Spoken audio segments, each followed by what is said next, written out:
access the podcast of OA. Located deep within Sector 14845 and powered by the Emerald Light of Will, the podcast of OA is your guide to the Green Lantern universe. Hosted by Lantern Myron Rumsey, the podcast of OA begins now. Hey everybody, welcome to the podcast of OA, episode number 246. I'm your co-host, Myron Rumsey, joined by my good friend on the other end, Mr. Phil Bova. Phil, the digs are looking great. Yeah, man. I got it all set up. I got to get some lighting done for my figures up top and whatnot. But yeah, I got most of my stuff showing. Looking good. Looking good. Yeah, it's looking all right. Looking all right. Yeah, got my little man cave going on. It's a nice office space, so it's nice and secluded. That's all I care. It's a spot where a man can be alone with his thoughts. That's exactly right. Well, it's great to be back again. And we're talking Green Lantern War Journal this episode. So we're going to get caught up and cover issues 9 and 10. So I'm really excited to talk about this book because it's really picking up some steam. It is. These last two issues are really a barn burner. And it's really cool because now I want to get a Dark Star ring. Right. I've got to talk to there's a couple places that do rings. I'll have to talk to both of them and say, hey, you're gonna do a Dark Star ring? Because I bet you people would be digging that. I would buy one in a heartbeat, especially the one they depicted in there. It was cool looking. So. Yeah, absolutely.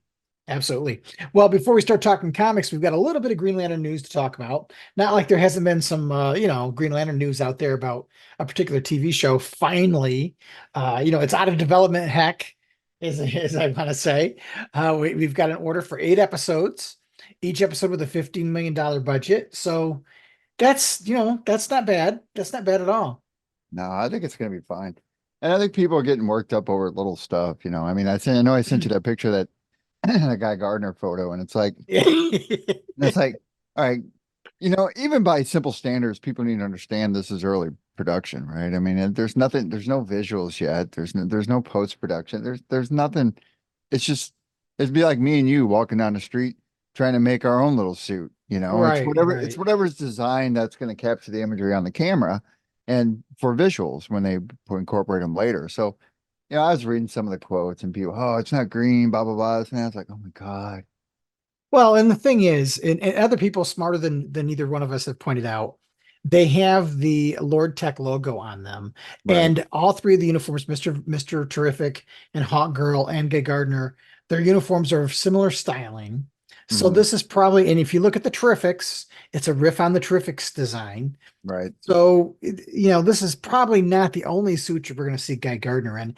It just happens to be the suit he's wearing at the time that scene was being filmed. Yeah, it's going to be fine. People need to relax, take a step back, give it some time to percolate. It'll come together, and it'll come together, and it's going to be awesome. Yeah, I'm excited for it, man. It's going to be fun. Yeah, until I actually see something for real, not leaked photos, not something taken at an odd angle from 2 blocks away, zoomed in and stuff. Until we see something and we get an idea of things, I can't pass judgment on it. We talked a little bit about this the last time we recorded. It's easy to have an instant reaction to something when we don't know the context. And that's what people do, and that's what fandom always does. And so, I mean, and I get it. I mean, it's not like I don't have a knee-jerk reaction initially myself, but it's like, I'm not going to go out there and start railing on people. It's like when people rail on the actors hardcore. It's like over in House of the Dragon, man. Some of those actors get railed on so hard they got to get off social media. It's like, man, really? Do people not simply disassociate themselves from reality and that they live in a fictional world? I mean, come on. We as a people need to do better. Yeah. I mean, as fans, especially in the superhero world, it's toxic more than ever in that zone. I feel sorry for Corn Sweat. I mean, he's got a lot to live up to, and that's not pressure that's taken lightly from a Superman standpoint. True. You got some boots, and I'm guilty of it as well. I get anxious when I hear the description of the show of new recruit John Stewart and Lantern legend Hal Jordan. And of course, my head goes to they're going to make him older. They're going to phase him out. He's just there to prop John up and be there for a little bit. And Right. he won't look great. He'll be made as cannon fodder, and part of that's, colored by Beware My Power Right. and a lot of it's PTSD from Emerald Twilight, Sure.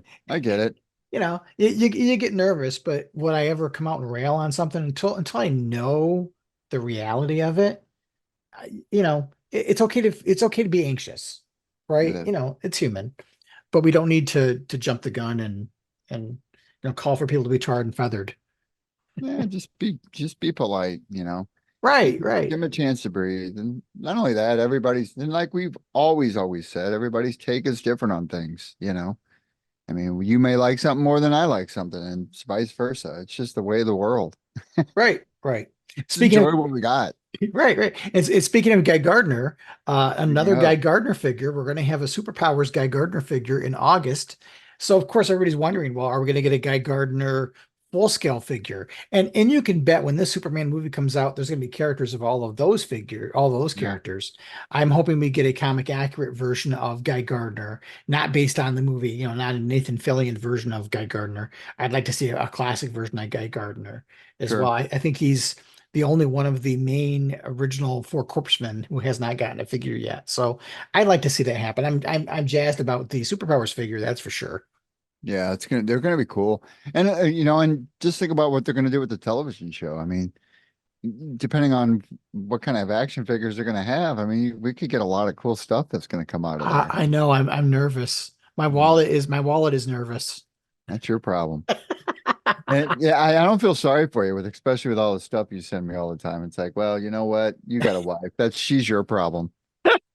Or her problem is what I feel. That's right, right. Well, the Yeah. thing is, we're each other's problem. That's it. Is we both have our things we're fanatical about, and so it's I don't know. We'll see what happens when I'm on a fixed income and I retire in 2 years. We'll see.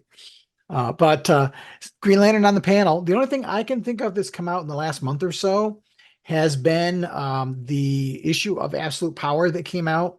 Hal is in it very briefly as they're setting up the story. And Did you read it? yeah, I did. I wasn't jazzed about it after I read the Free Comic Book Day issue, but I read this first issue and I was like, I kind of like it. The narrative over false information being leaked out there and people believing it 100% is true life stuff. I mean, it happens. Especially when it's AI, you know, with the Yeah. whole AI concept. But it felt kind of, it was weird because I was reading it. I was like, man, this feels heavy. I haven't read a heavy book in a while. I've just read kind of like just the topical stuff.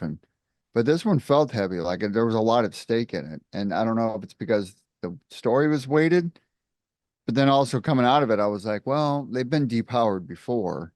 I Right. mean, Right. there's gonna be just a new way they're gonna figure out how to get their powers back and get the people back on their side.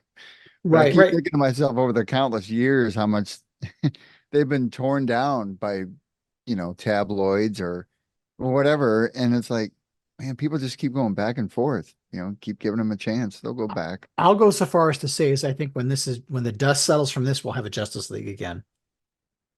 Yeah. Yeah, I would imagine that would be the case. A new monthly book coming out. The other thing is for Amanda Waller, this is really Amanda Waller coming out of the shadows. She's always been that person who's kind of manipulated things from the background. In this issue, she comes right out there. She's on national TV addressing the world. She's no longer a shadowy figure. Yeah, I'm So surprised she played her hand so quick too. yeah, There's like exactly. that first issue, she showed her first hand, but I mean, actually, she showed her entire hand. I mean, she played all the cards out there, but it kind of makes you wonder, well, what more could possibly come from that, just besides what's coming out of what happened in issue one. But Right. it's gonna be big, whatever it is. Did you see the advanced preview for Green Lantern issue 13? I did not. Mm-mm. So we saw at the end of issue 12, and we haven't talked about issue 12 on here yet. We will next episode when we do episode issue 12 and 13. Hal gets captured at the end of issue 12, and this picks up right on that. So it leans very heavily into absolute power. Oh, is that where it showed a picture of him being strapped to something and getting beat up? Yeah, yeah. Okay. He's Yeah, I being didn't he's see being that. interrogated, and Jeremy Adams posted a link to it online, and I read through the preview a little bit, and there's a line that Hal says, which was just like, I sent him the emoji of gosh, what's his name? Leonardo DiCaprio doing the clap. Yeah. Because it was so perfectly Hal. It was just captured in essence his response to this kind of thing. And I don't know, I'm really excited at first, like a lot of people, I was like, oh, not another tie-in. But then I saw this preview and I was like, boy, I really like what Jeremy Adams is doing with this event and what he's doing with Hal's characterization. Hmm. Because, Hal's been dealing with the grief of the loss, air quote, loss of Kilowog, and hasn't really been himself. And as a result of what happens in issue 12, he's kind of, I don't want to say rejuvenated, but he's kind of got his mojo back.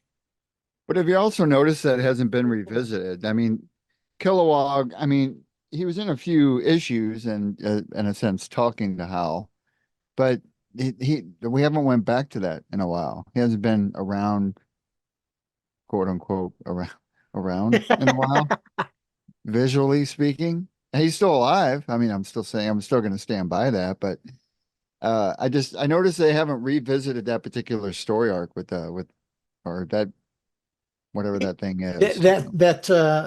that plot line has gone cold, just like Kilowog. Yeah, apparently. But yeah, no, I'm excited. And we also saw from the solicitations that the War Journal story that we're talking about in this episode kind of continues past the life of the series, because Philip Kennedy Johnson is writing a backup in the main Green Lantern series going forward. So that's nice, at least for What one or two issues.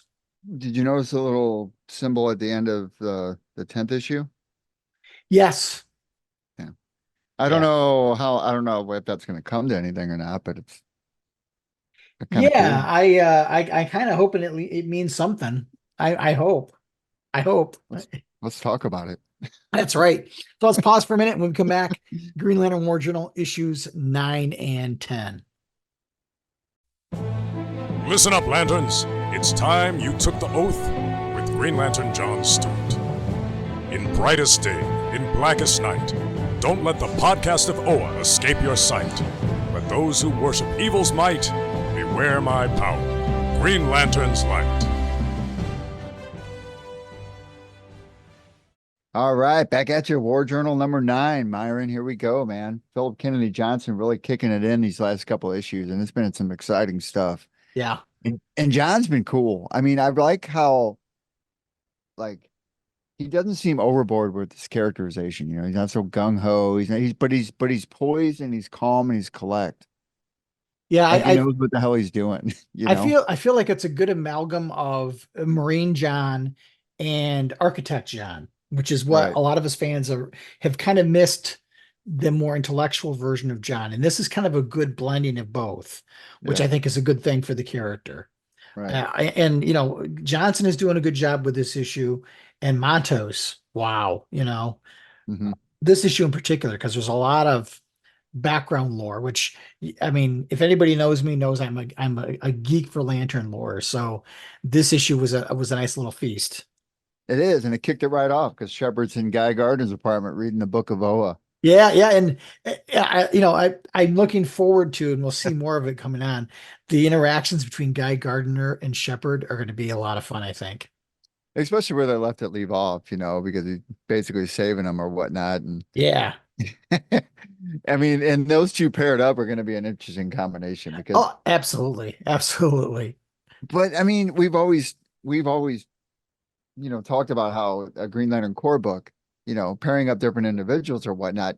I mean, they're so beneficial because there's different there's different personalities that are going to intersect, alien or otherwise, and it's just this one's going to be cool. It's how the characters play off of each other, which sometimes is more fun than the plot, right? Right, right.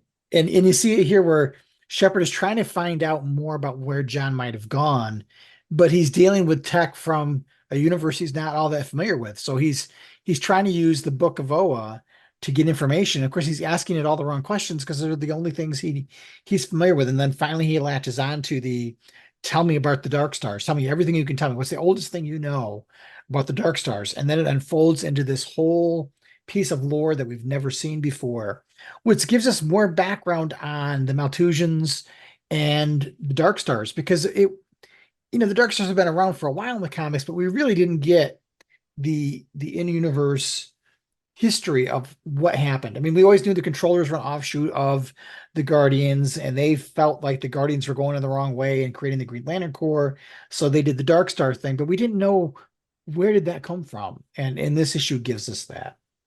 And I wonder, so this would be basically the new origin point of how the Dark Stars came to fruition. Because they Correct. show that early image, right, when it's on the tree. So obviously this is we're going back to Neanderthal days with the Dark Star. I don't know. Well, it's like basically find out that when the controllers did the Dark Stars, they based them on this history. They named them after the Maltusians who get different items from the Dark Star, the Fen, when they do this whole little thing in the beginning. And they base everything on that, which I thought was really cool. And Johnson does a good job of not making it just about that. He interweaves what's going on with John, and he interweaves what's going on with Ellie and Shirley Stewart. Mhm. It's shifting the scenes back and forth, so we're not losing what's going on in these other plots. He's juggling 3 different stories right now, and I think doing a pretty darn good job of it. Right. No, and in the interplay is really good because it doesn't get convoluted, right? Yeah. It doesn't feel like you're getting jumped back and forth, but yet these events are all happening simultaneously throughout whatever different regions around. Where's John at? So he's not in the Fen world yet, because that happens the next issue. Mhm. So I'm not sure where he's at now. He's outside of. Does it say? No. Yeah, he's outside of that. He's in the other realm outside of the Dark Star of the Fen. But Gotcha. he's in that realm essentially. He's still there. He hasn't re-entered the Dark Star itself yet, which he does do by the end of this issue. But Right. we see what happens to the people that are there. The longer they're there, the more they turn into the Fen. So it's like an endless battle that it repeats itself over and over again. Mhm. And then we shift back to Metropolis and see what's going on with Shirley. And man, the Star Shroud. I hope my hope for this story is that the Star Shroud stays around after the story's over, because I think it's such a good foil for John. John lacks a good supporting cast, and he lacks a good villain of his own. His villains are the Green Lantern villains. He doesn't really have his own per se. Sure. And this is such a great thing because the Star Shroud is taking on the persona of his father, which again is new for us.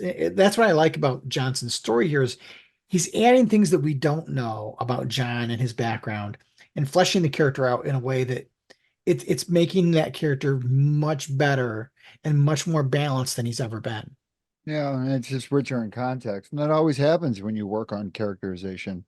And a lot of times I think that's overshadowed a lot too, when especially tidbits like what you said, what his dad looks like for that matter, or the relationship he had with his mother and Ellie, Right. that whole interconnection of how that family dynamic took place. I mean, it even shows that when, these interactions are happening at the Steelworks Foundation or whatever. Of course, this is where we also get to see our first vision of the Dark Star ring.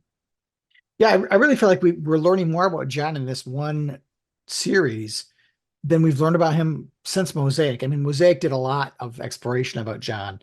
Mhm. This is probably the next best time for John in comics. Yeah, I have to agree. I mean, I'm gonna miss Johnson when he leaves, John. He's done great work with the character. And not only that, I'm not even a big, huge John Stewart fan, but No, no. I will say this, I'll rally behind this book any day. and I'd rally behind it moving forward.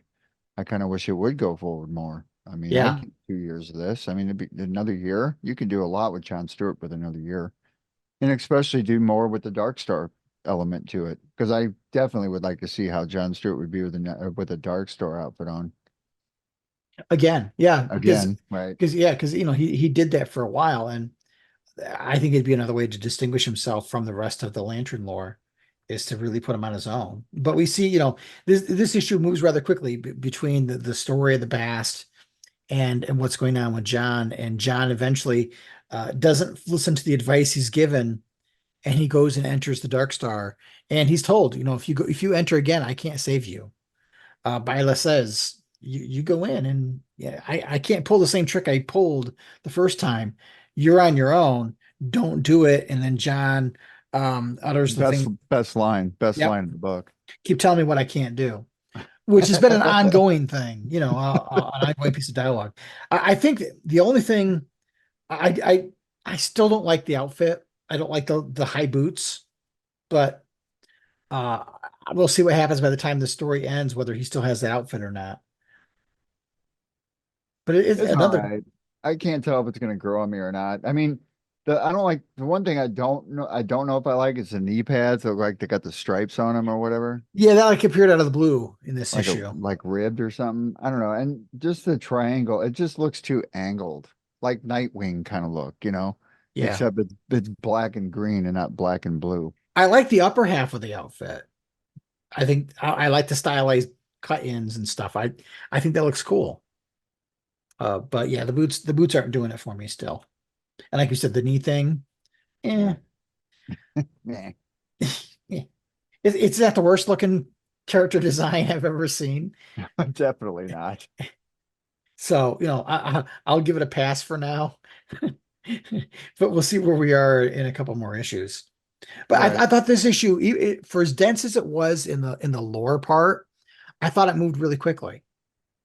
It sure did. And it read really smooth too.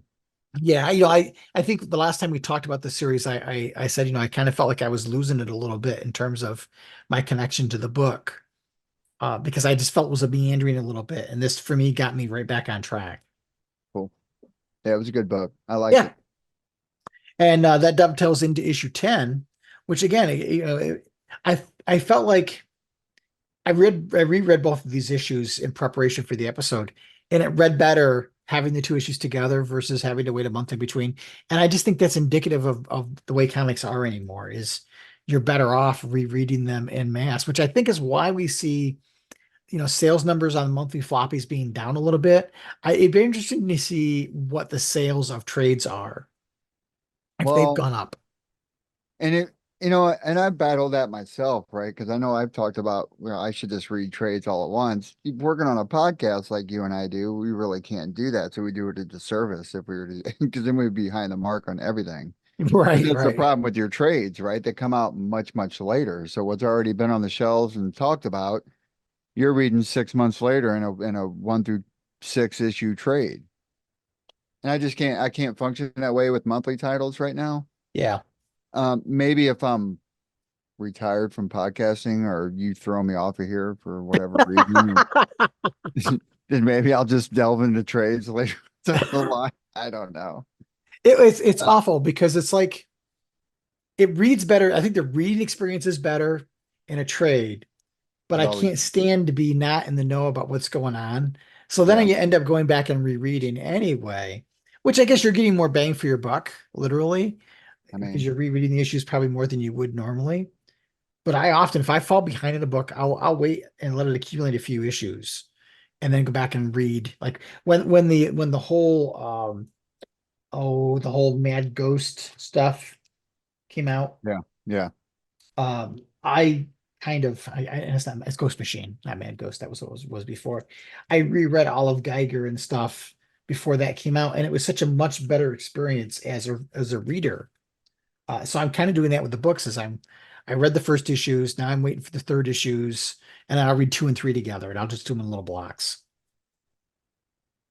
But issue 10 starts right out with Shepard trying to go off into space to try to find John, and he meets the quarantine line. This quarantine line cracks me up. Yeah. I'm just waiting for that whole wall to come down, with United Planets or whatnot. Yeah, yeah. Because we know that Amanda Waller is aware of Theros, and there's a whole bunch of stuff going on with that. And the whole thing of kind of quarantining us off is serving her needs as well. So they have a not necessarily a great relationship, but they have a mutual understanding Right. about how this is going to work. And Shepard isn't able to get through the line. And I like, it's funny when we saw Hal interact with the Lanterns on the outskirts, it was nowhere near as intimidating as this is. Granted, they've got a few more colors since that issue. I mean, this is like an onslaught. So we got yellow, and then it looks like orange, Yep. green, and then it's And Star red. Sapphire. Yep. And Star Sapphire. Yeah. I mean, he was getting assaulted by all of them. Mm. And then simultaneously we got John Yeah. entering Dark Star of the Fen. What a And cool place that would be to go, right? The Dark Star of the Fen. It's like, what'd you do right. last weekend? And I went to the Dark Star of the Fen. What'd you do? There's a great Oh. Airbnb in the Dark Star of the Fen. They're trying to keep tourists out. Right, right. And it's like once you go there, you can't leave.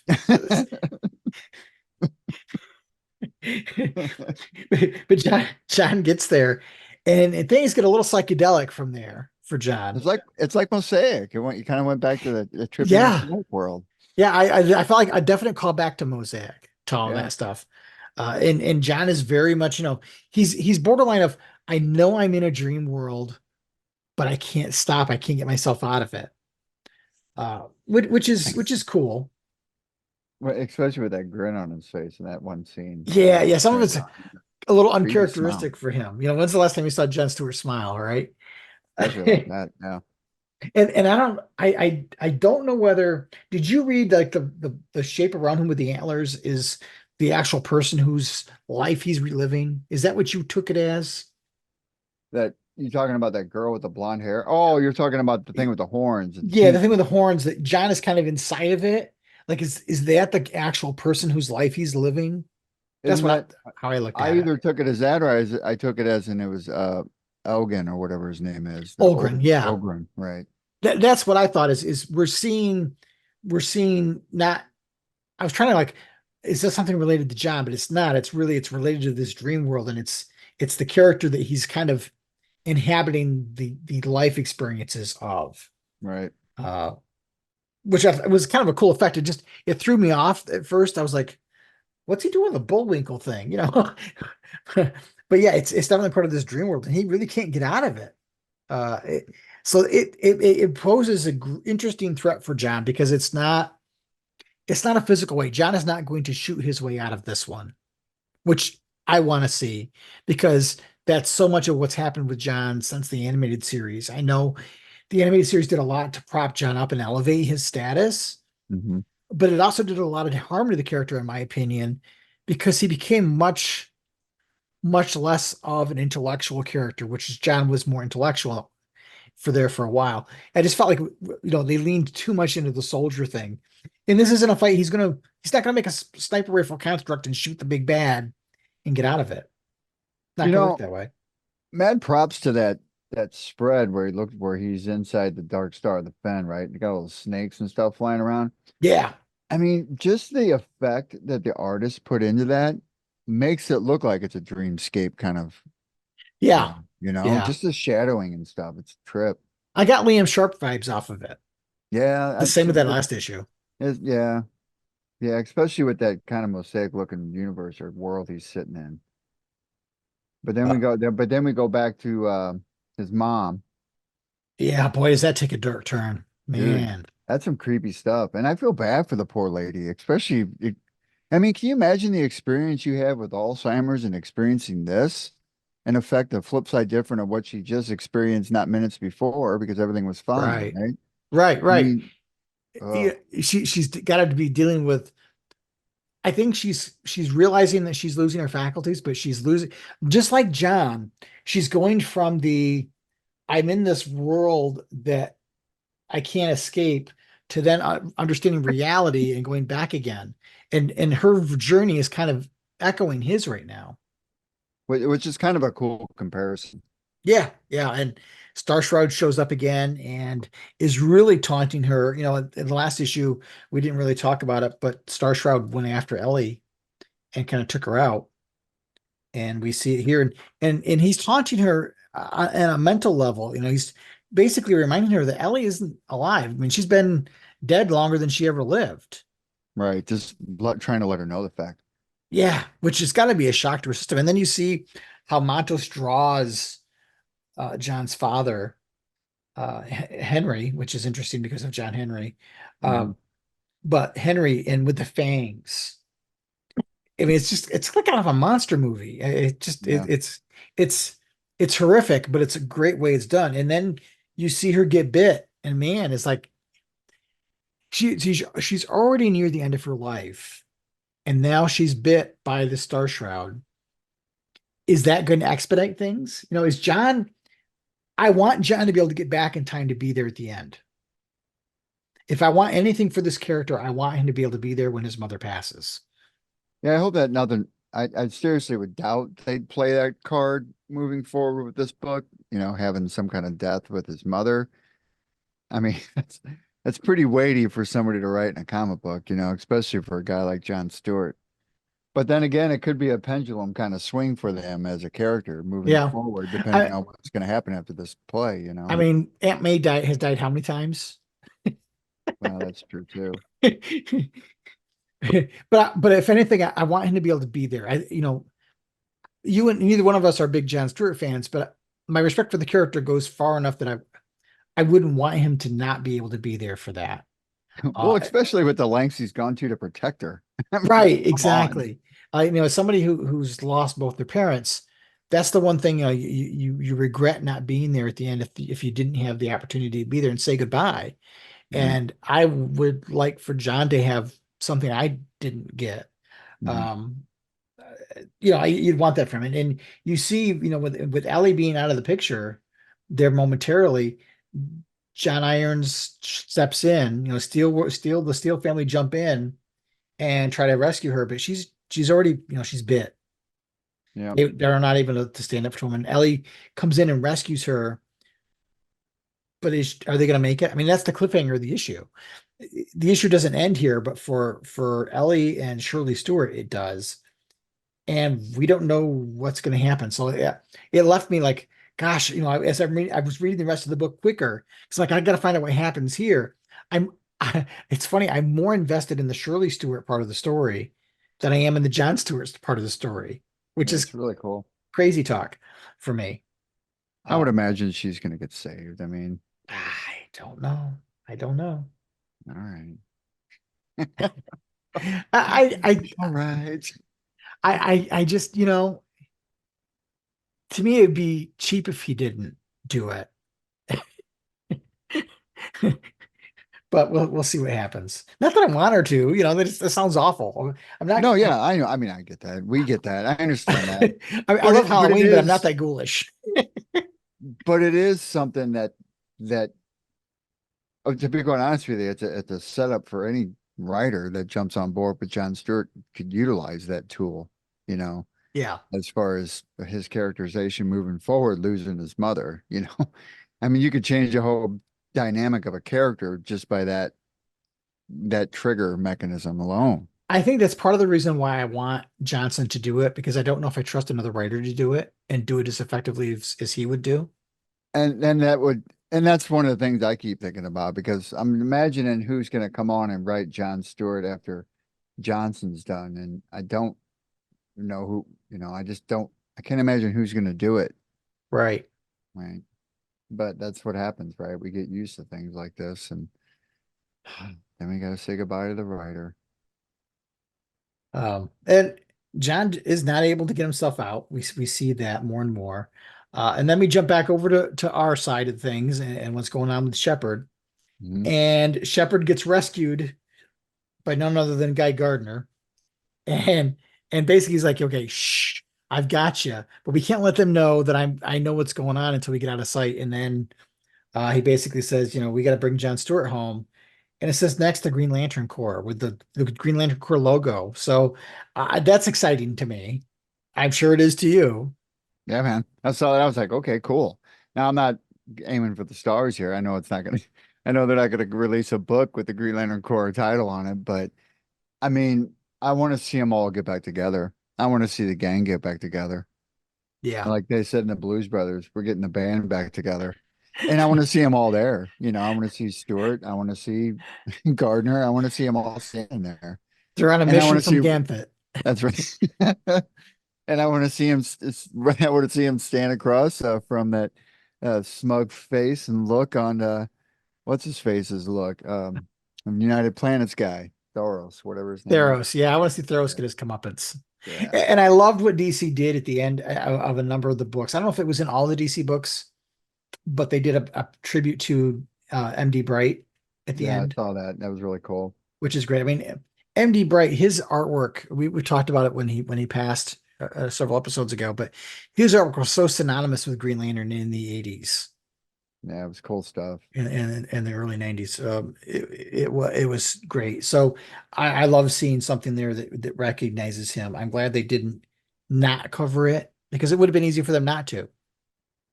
But A lot of these artists that come and go, it's like the painters, that you got all these paintings up and all these museums or whatnot.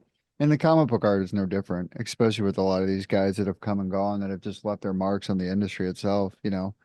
And I mean, just wonderful impacts. And not only that, but like some of them have really, really left an impression on characters, right? You and I have talked about the way Hal has been drawn from time to time, and sometimes it's not so flattering, and other times it's just sharp and cool.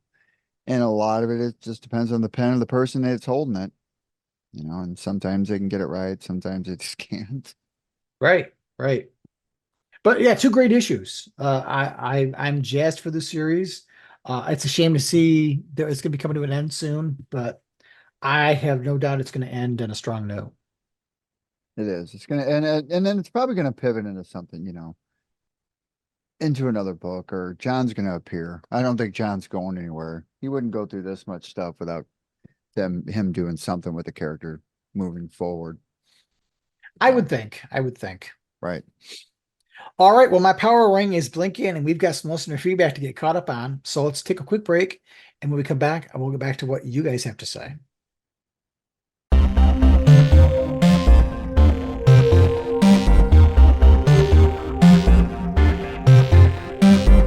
Green Lanterns Phil and Myron. Our first message is a voice recording from Lincoln. He has some comments about your recent statements about the Jeremy Adams run.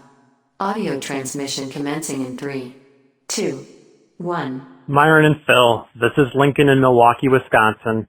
After listening to your review of Green Lantern 10, I was left wondering if your love affair with Jeremy Adams is over. You both seem particularly unhappy with Hal's characterization and the focus on human lanterns. Although there are parts of the Adams run that I like, I have not cared for his version of Hal, especially his inappropriate behavior toward Carol at the beginning of the run. Perhaps now would be a good time to reread the Thorn run. I love that run, but I know you guys feel it was one of the worst runs of all time, but here are some points for it. 1, the run featured a lot of alien characters, and only a single panel with Hal early on happened on Earth. Before Thorn was interrupted, he was in the process of dehumanizing the Corps. This is my second point.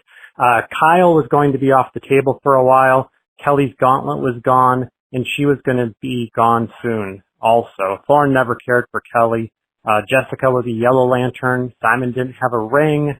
John no longer had a ring, and I don't believe Thorn was ever going to return him to the Green Lantern Corps. I'll stop there, but it seemed like in Thorn's story, other than it not featuring Hal, it was doing a lot of things that you guys want. Anyways, I appreciate the show. Keep up the good work. Hey, Lincoln, up in Milwaukee. My brother lives up in Green Bay, and my best friend, best man, and his husband live in Milwaukee. So, reading through your comments, love affair with Jeremy Adams. I mean, I don't know. I don't really lose my love affairs when I have a good writer that comes onto a character that I adore, especially when I think or when I feel that particular writer uses a lot of tools at his or her disposal to flesh out more of how a character's their depth, and to add lore and to add more richness to the mythos, and I think Adams has hit the mark on that a lot, and unfortunately for Thorne's run, where our opinions are going to differ, Thorne didn't. I don't think he added any depth to Jon Stewart, and mainly because I'm not even a Jon Stewart fan, but I didn't come out of his run with anything gained out of Jon Stewart besides that he was elevated to a new level of some kind of Green Lantern thing. And that's kind of all I really got out of Thorne's run. But again, I mean, we talk about to each their own, right? I mean, some people like,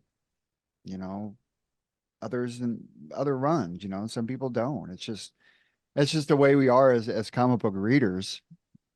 And I think that what makes us unique too, because our critiques are interesting, and they're a lot different than you are when you read like a full book or a full novel, because the comic book realm consists of nooks and crannies that people like to pick apart, like the color of Superman's trunks. Or if he has trunks, right? Or if he even has them, right? Yeah, there was a little dip there for a while, but I think my interest in this series is right back to where it was. And certainly after we talked to Jeremy Adams last episode, I have a great deal of respect for Jeremy, and I like what he's been doing. This next issue 13, just from the preview, there's 2 or 3 lines that Hal has right in the beginning. I'm like, okay, this is really, he's got the voice for Hal now. Yeah. He put him through a few things. Any other things that I didn't care for a little bit early on, and his behavior towards Carol, I don't want to say I excuse it, but I understand it. And I think that was just part of a phase that Hal was going through. But I think he's back in a different place now. Certainly after issue 12, things are in a whole different place. And as far, it's interesting when you think about the Thorne run, because there's been things that Thorne has said since he left that series, since that series ended. And there's things he talked about what he wanted to do with some of the characters. And a lot of those things, surprisingly enough, I agree with. It was just in his execution and his overall behavior that I didn't care for. And like you, Phil, I finished reading that run and I was like, what was this about? It didn't really do anything. I think it could have been written a lot more efficiently and gotten some more of the things that he wanted to accomplish done, rather than just meandering about. I just think it didn't have, like, it was being written like it was going to last a lot longer than it did. And I don't know, there just wasn't enough of a story there for me. Well, and think about when your last Jon Stewart driven books are, right? I mean, you got this one, and then you got the Thorne run, right? Before that, what was it? Mosaic? Mosaic. And right. And John's been in, don't get me wrong, John's been appearing and been in things here and there, written by how many different writers that are just focusing on the book of the whole as a whole, not just on one particular character. So if you take your Mosaic and then you take the Thorne run and you take Johnson's run and you put those next to each other, I got news for you. You got Johnson's run, Mosaic, and then Thorne's run should be forgotten about, because I don't think Thorne's run fit any particular mold that helped Jon Stewart grow, besides him being some elevated lantern. And I don't think there's any nuance to that, right? Because I think any lantern could have done that. Kyle Rayner's went through all the rings, Yeah, when you have a writer who says that all of these characters should be the same, right, and no one should be any different than the other, but then you sure enough make John ascended into something near godhood. You're talking kind of contradictory, right? You're talking out both sides of your mouth here, That's right. And I get that his story that he pitched was not what we got. The story he pitched was the Jon Stewart story. And then somebody else, I can't remember who, I think it was Jeff Lemire, was going to do Green Lantern. That fell through. So then they went back to Thorne and said, hey, would you like to write the main book for the series? So then he was straddled with, I shouldn't say straddled. He was tasked with writing the other part of the story and making it about 2 different things. Right. And it showed where, I don't want to knock the guy any more than I've already knocked him, but he as a writer was seemingly incapable of making a good solid story that wasn't part of his original story. Like, he couldn't come up with anything meaty enough to help anchor that book with the rest of the lanterns. And he made several errors there, part of them colored by his dislike of Hal, um, that didn't sit well with a number of people, myself included. And then the story just kind of meandered. If he had some ideas of what he was going to do with these characters, he should have done them all and been done with it. But he didn't. And it is what it is. I'm glad that there are people out there that like it. I mean, I feel the same way about the Morrison run. I liked the Morrison run, and I know there's a lot of people who don't like the Morrison run. Did I think it was the greatest thing ever? No, I enjoyed it. I enjoyed some parts of it. There are some parts where I think the second season in particular fell a little short. And in knowing what DC did to Grant Morrison, where they said it was going to be this many issues, then they changed it, then they changed it again, put him in an awkward position. And like Thorne, he did his best to try to balance it. I just think he did a better job of balancing it. But there are people that find that run incoherent, and it is what it is. We like what we like. It's funny though, as strongly as I disagree with Thorne on a lot of things, his approach and what he says about the Green Lantern Corps in general, I did agree with, which is shocking. All right. And there it is. Yeah, and there it is. All right, Power, give us the next message. There are 2 messages from Cloned Avenger which I will concatenate into one transmission. The comments concern the new Lantern series on HBO. Transmitting in 3, 2, 1. Yo, Phil and Myron, what are your thoughts on Damon Lindelof being involved with the Green Lanterns TV series? As a huge fan of Lost, I love it. But I know that show was very divisive by the time the series finale aired. James Gunn even voiced his utmost displeasure in it in a tweet many years ago, lol. I can't wait until we start getting more news about the TV series. Also, I love your guys' idea of Kyle Rayner being the one to bring back, reignite the emotional spectrums. Possibly he could do that by becoming the White Lantern again. Anyways, still loving what Jeremy Adams has done with his run so far. I understand your hesitation on an older Hal Jordan being cast, especially if they lean more towards early 50s over early 40s. I think Glenn Powell would do good for a younger Hal. Taylor Kitsch and Chris Pine for older. I hope if they decide to do the Parallax story, we at least get a few seasons or movies of Hal Jordan as Green Lantern first. Hal and Kyle are my top 2 Green Lanterns, but I do want to see Hal Jordan get his deserved respect first before jumping into a possible Kyle Rayner story. That should be saved for much later down the road. Great interview with Jeremy Adams. His run has been the most fun to read for me personally since Jeff Johns and Venditti runs. Adams seems like a genuine good dude. Can't wait to see how his Green Lantern run unfolds. Hey, Cloned Avenger, thanks so much. We combined a couple of your comments together because we're so far behind in listener feedback. I don't have a particular thought about Damon Lindelof being involved with the Lanterns show. I wasn't a huge Lost fan, but the way it ended, I don't know. It doesn't color it for me. I come into it, I guess, blissfully unaware of any of his work in the past. I know that James Gunn has made comments about Lindelof, as you brought that point forward too. So it's interesting to see that they're working together, but whatever it is, they must have buried the hatchet or gotten past it, because it seems like they're very much having a bromance when they talk about the Lantern show. And yeah, in terms of Kyle Rayner reigniting the emotional spectrum, I still think that might happen. I think it makes sense that we've got this orb on Oa that basically is a power source for all of the emotional spectrum, and all of the power batteries are gone. It just makes sense for it to be pulled back apart again, and for Kyle Rayner to be the guy. I mean, he's the one who's mastered them all, and I think we've seen little clues dropped about Kyle. Something's got to be happening with him. Something's going to happen with him, and I think Jeremy Adams definitely has a plan there. And would I like to see him be the White Lantern again? I'd be all for that. I think it would be helpful for Kyle, because Kyle is unfortunately in a position where he's gotten past the rookie stage, right? He's no longer the torchbearer. He doesn't have a role other than being just another Green Lantern. So I'm all for that. And yeah, the whole thing about older Hal Jordan, I guess it's that PTSD from Emerald Twilight and seeing what happened in Green Lantern Beware My Power, the animated film. I do think Glenn Powell is my number one choice for a Hal Jordan.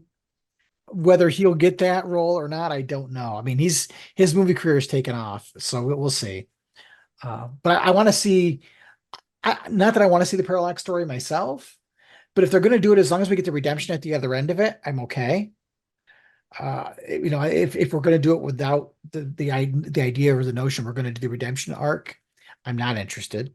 But we'll see. And thanks for your comments about the Adams interview. I enjoyed talking to him. I have enjoyed it like you. I've enjoyed it as much as the John's run and Venditti run. It's the most I've enjoyed the book since then. And he is a good dude. I get those vibes from him whenever time I talk to him. I mean, I feel like he's the kind of guy you'd hang out with in a comic shop, and he's very, very personal, very generous with his time, which I certainly appreciate and respect. And I think the world of the guy. So I can't say enough good things about him at this point. And I felt the same way about Venditti. Venditti, he got a lot of criticism for his run pre Hal Jordan and the Green Lantern Corps, and a lot of that was editorial interference. And I know that sounds like such a crappy excuse, but when you write a story where Hal goes renegade, and he's in this whole story you've been building towards is the Green Lantern Corps are going to be pursuing him, and then you're told, "Oh, wait a minute, you can't use the Green Lantern Corps anymore." It kind of derails everything you were building up. And Venditti was one of these guys who was a very much a long form storyteller, and he was planning things out so far in advance, and you just kind of dropped a bomb in the middle of the story he was going to write just as he launches it. So I kind of felt bad for him in a way there. But when they did Hal Jordan the Green Lantern Corps, he was allowed to have a lot more creative freedom, and that series was so much better than his first run. But Phil, what about you? You got anything to add? No, I mean, I agree with most of what you said. I mean, I like Powell. I think he'd make a good Hal Jordan. I mean, I think his age would fit really good. I Yeah. don't like this whole Tom Cruise thing gets thrown around all that. I just don't understand I don't, and it's not like I'm trying to rail on people's, opinions or theories on who could play some role like that, but I don't understand how Tom Cruise fits that role in any way, shape, or form. He doesn't he doesn't strike me as, I mean, he strikes me as an Air Force pilot, but that's because he's been in Top Gun It's twice, yeah, it's Pete Mitchell. People Right. people say that Maverick is a Hal is like Maverick, and it's like, no, Maverick is like Hal. Hal came first. Remember, he came in 1959. Maverick has a lot in common with Hal, and I think that's where it comes from. And I think Cruise could have been a good Hal 30 years ago, but right now, I don't want that old of a Hal. I want to see Hal in his prime. I think we deserve to see a live action Hal Jordan who is in his prime. Well, And that's just it. Like he's a one-off, right? I mean, yeah, I feel like if they, oh, okay, we're going to cast Tom Cruise as Green Lantern, blah, blah, blah. And then all of a sudden he's in there he's an old one, and he's in there for maybe a movie. Maybe it shows up in another movie, and that's just it. Like he's a one-off. It's like, okay, yeah. well, why do that to a character? Any character. I'm not just talking about Hal Jordan, but any character, why do that? Unless you're going to have some kind of role for him in the future, don't do a shortcoming by just casting somebody just because you want to get people in the studio. And I think that's where James Gunn differs a lot from what's been done before, because it felt to me like a lot what WB was running before was pushing was to get these big name people in these roles to try to draw in more viewers. And it's like, yeah, that doesn't always work.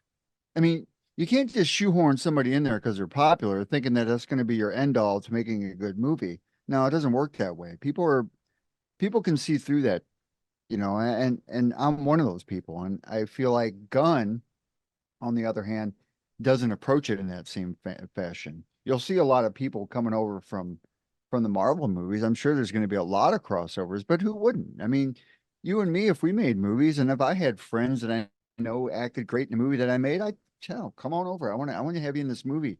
I think you'd be cool in this role.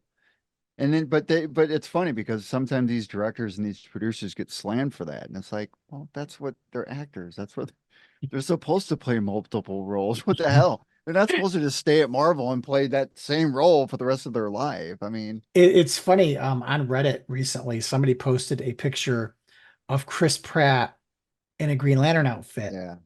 And they were taking the Star-Lord outfit. They were like, well, maybe this is what the outfit will look like after they saw the picture of Nathan Fillion.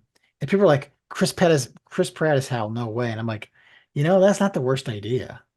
It's not the worst idea. I mean, I I don't know. I mean, The I guy's don't got think some range, but he could play it the other way too. he could. I mean, he could do it. They could pull it off. But I didn't know who the hell Star-Lord was before he played that role. And I didn't either. And I mean, that's my favorite film of the whole Marvel franchise. yeah, and I've never went up to somebody and said, "Hey, you're a hardcore Star-Lord fan." I mean, how did he do by your comparison, reading Right. whatever books you've read, I'm sure there are Star-Lord fans that hated it.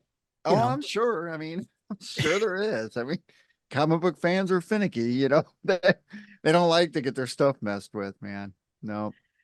But it's funny because the first time I watched the Guardians of the Galaxy movie, I was like, well, this is interesting. It's different. It's got a different tone. And then I totally hated the dance off at the end. And then I saw the second one. I was like, oh, well, okay. I get more of the dance off thing and what happened. I felt like how they harnessed the Infinity Stone at the end of the first one was like, I was like, okay, I can suspend my disbelief, my whole things for a little bit, but this is going too far. But now after seeing the second one, I was like, okay, it all makes sense. And the first one, the heartbeat of it, as much as Chris Pratt's Star-Lord character is a jokester, the whole story stems from great tragedy. And there's a heart to that character. And like Hal, Star-Lord uses some of this stuff as a way to not have to deal with the emotion. Right. So, it wouldn't be the worst casting. Not that I'm lobbying for Chris Pratt as Hal Jordan. No, I'm not. But if that would be what would happen, it wouldn't be the worst thing that it could be. I mean, we almost had Jack Black as a Green Lantern. So, God help us. Man. All right, Clone Avenger, thank you so much. We got one more to get caught up. So Power Ring, why don't you go ahead and let us know? Our last message is from War Lion, who has comments about the Kyle Rayner era based on the recent GL June episode. Transmitting in 3, 2, 1. I read all of Kyle's run this past year. I loved a lot of it, but honestly didn't care for the crossovers, especially this one. I read the first 3 issues, then I couldn't get through the rest because I wasn't interested except in getting more of Kyle's story and didn't care for the other characters. Did you guys read the majority of Kyle's run, especially the Winnick part? And what do you think of what you read? Personally, I loved Winnick's time the most and didn't like the Ron Mars return, which was right before GL Rebirth. Hey, War Lion, thanks so much for writing in. So I obviously I read the issue of the crossover for GL June. I I didn't read the majority of Kyle's run. I read maybe the first 10 issues post Emerald Twilight. Said this isn't for me. I know this is going to sound harsh. It's going to sound harsh, but take it from, this was the 1990s, so we're talking a number of years ago. At the time, my feelings was I've already read Spider-Man and Leon Ditko did a much better job. That was my reaction at the time. This character, I couldn't relate. I was older than Kyle Rayner. Couldn't relate to the character. Didn't find it interesting. I was like, we gave up all of the Green Lantern Corps mythology. We tossed it all in the dustbin to create this guy. So I was like, nah, I'm done. And actually, I stopped reading comics altogether at that point because it was between that and the Ben Reilly thing.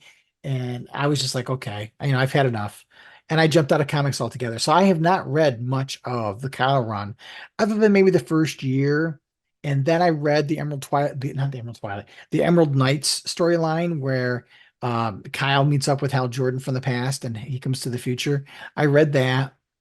Other than that, I didn't read any of it. In fact, I don't even own it. I've been slowly buying some of the books. I've been selling off parts of my collection that I no longer want. Not my Green Lantern collection, other non-GL books, and using the money that I've been making from selling those books to buy Kyle Rayner issues, with the rule of thumb being I'm not spending more than $2 an issue.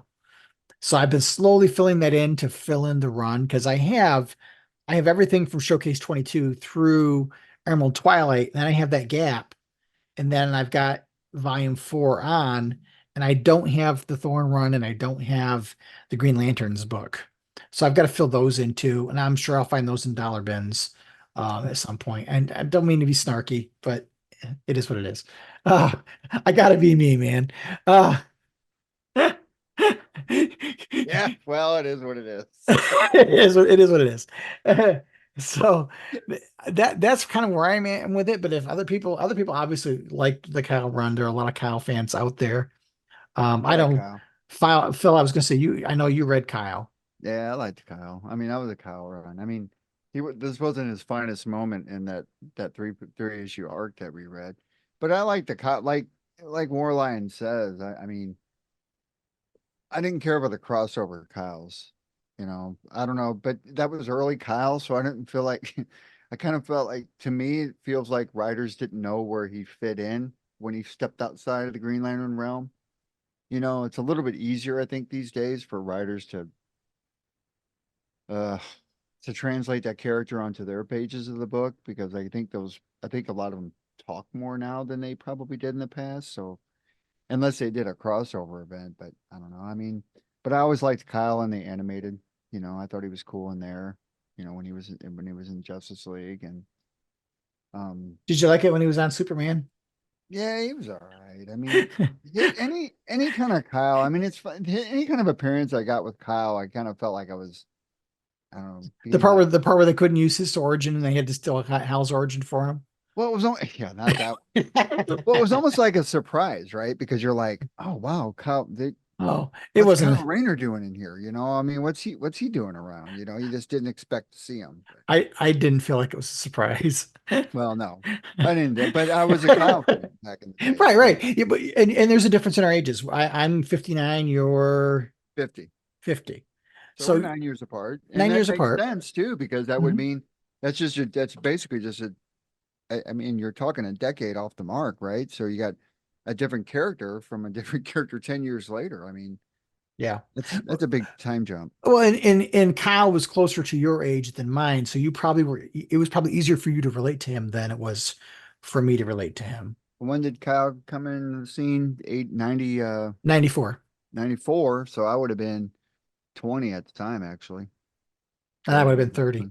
Yeah. So, but you're right. I mean, I wasn't so much into Hal Jordan at the time. I picked up Kyle books and I was reading them for a while. And then I started getting into Hal Jordan. And then that's when I started liking Hal Jordan more than I liked Kyle, and it was just all from reading, just garnering my own opinion about the character and so on and so forth. The rest is history. Right. And I get why I get why, younger readers would certainly have attached to Kyle because Kyle was like them. It's just much like, when I was a kid, the two characters I read was Hal and Spider-Man. And I related to Spider-Man more than I did Hal. Hal was who I wanted to be, and Peter Parker was who I was.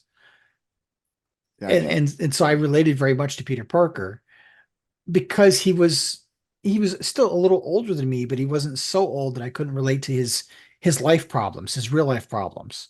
Sure. Whereas, I couldn't relate to Hal's real life problems. He was who I aspired to be. And so I could certainly see how fans in the 90s, especially younger readers who latched on to Kyle, they related to him, because he was much like them. Right. But all right, well, Warlion, thank you so much for your feedback. And we appreciate everybody who takes time out of their day to contact us either by an email or a voicemail. So Power Ring, why don't you tell everybody how they can be a part of the show? You can become a part of the show by leaving a message up to 1 minute long on our voicemail line. Call us at 406-POD-OA. That's 406-763-6362. You can also email us at podcast@blockofoa.com. We'd love to hear from you. In brightest day or blackest night, there's only one place to listen to the best in Green Lantern. That's the podcast of OA. Fellow Owens, welcome back. War Journal. So we got 2 issues left, sadly. So we're looking at the end of summer. This is going to wrap up. Yeah. Well, it's going to be a sad day. I'm not looking forward to it. I'm more curious about how everything's going to pivot, but I'm still not exactly happy about this. I mean, we know that he knew he was going to get a certain number of issues, Mhm. and that his story is going to be, I'm assuming he's going to wrap up his story in those 12 issues, and whatever he's going to write as a backup is going to be in my opinion, is going to be a bridge between Right. his story and what goes on in the main book. Sure. Because obviously at some point these worlds have to come together.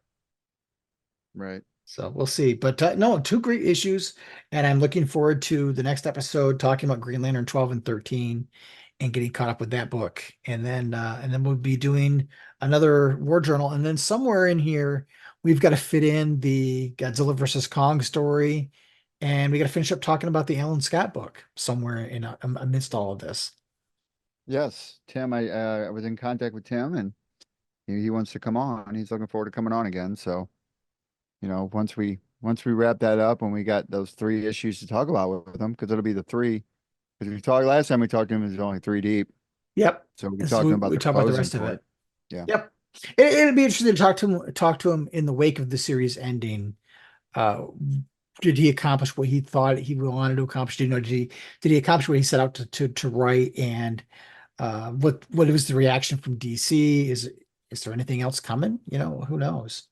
So we'll be asking those questions, and maybe we'll just we'll jump in and somewhere. Maybe we'll record that when we've got some time, and we'll hold it as an episode when we need one to fill in the blanks. Okay. Sounds But good. definitely want to do that. And yeah, I've got some other things I'm working on as far as interviews that I'm trying to line up. It's just time has been a difficult thing lately. Summers get busy, man. I don't care what anybody says. It's crazy, and I know my job has it's ramped up in terms of the commitment level to things, and I just haven't had the time to spend on things that I want to. I haven't even done, I was thinking about the other day, I haven't written a comic book review on the blog of OA in several issues. I mean, I was being very diligent about it, and I'm behind. I feel awful because I was trying to be on time, and now it's like, well, what's the point of writing a review? The book is 3 months old. It's not even relevant at this point. Right. But It's tough to go back and do a review when it's this far off the mark. yeah. But all right, my friends, thank you for joining us and making us a part of your fan experience. As always, we appreciate you, each and every listener we have. Until next time, keep that power ring charged, treat each other well, and make every day your brightest day. Take care. Thanks so much for watching this Green Lantern video from the blog of OA. If you liked what you saw, please subscribe to our YouTube channel. You can find even more great Green Lantern videos, reviews, podcasts, and more at our main website, www.blogofoa.com. So until next time, keep your power ring charged and make every day your brightest day.